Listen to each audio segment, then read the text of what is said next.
All right, here we are with Jack, Halibut Jack, the man that provides probably 80 or 90% of the city with the highest quality fish for as far as tuna and swordfish. Little halibut. Little halibut. Mahi, little salmon. Yeah.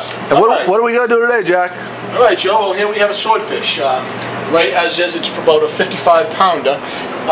When they're at sea, they cut off the head and the sword, and otherwise it would probably, with the sword, it would probably be out to about here, and it would probably be 85, 90 pounds. But when it's dressed out in its current condition, that's it's out there. What we do first, Joe, is we make a tail cut right there. Yep. And by doing that, that gives us a good look inside the fish without going inside the fish. Yeah. Look for a nice red bloodline, clarity of meat, kind of like a diamond. How clear is the meat? Yep. All right. Next thing we do here is, this is the collar or the neck. Pretty much just take that off.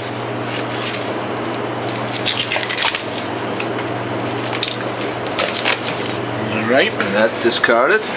Yeah, I don't know. Eric might want to make a broth or something. Make a broth. He'll probably make something out of it this way. Okay. Now what we do is we go over to the other side of the collar and we remove the collar. And then, well, you can pretty much tip. Oh yeah! Wow! Look at the bloodline. It's a pretty red fish. Nice prominent red veins and. Yeah, you can tell that's a fresh fish. Now what we do here is we go right down the center on each side. And what we're doing is basically we're taking the vertebrae. We're removing the fish from its vertebrae. Another thing we look for, Joe, I don't know if it'll show up on your screen. Oh, the fat. You get a little fat on there because swordfish and tuna, one thing that's necessary for them to taste well is they need a good amount of fat. Mm-hmm. A fish can be right out of the water, and if it doesn't have much fat, it doesn't eat nearly as well.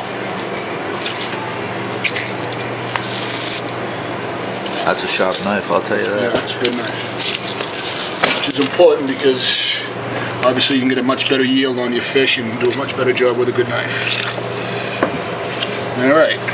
And what we have here is we have one side. You have two symmetric sides.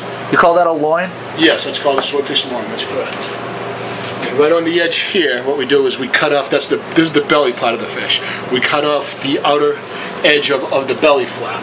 That's pretty much useless. Yeah, and I think we'll cut this baby right in half like this. Over there, they can handle it a lot easier. Yes. Get a nice color. You can see where it's oozing some fat in there, so this will eat absolutely unbelievable. Yeah, wow. Yeah. You know, it's funny, like I didn't even know you were coming in here, but yeah. every fish I've ever seen you take off a truck or anything like that, yeah. Always, like you could see right here, how the blood in there is just brand new. Yeah, you know if you're going to get a fish from Halibut Jack, it's not even a question, it's just going to be a top quality fish.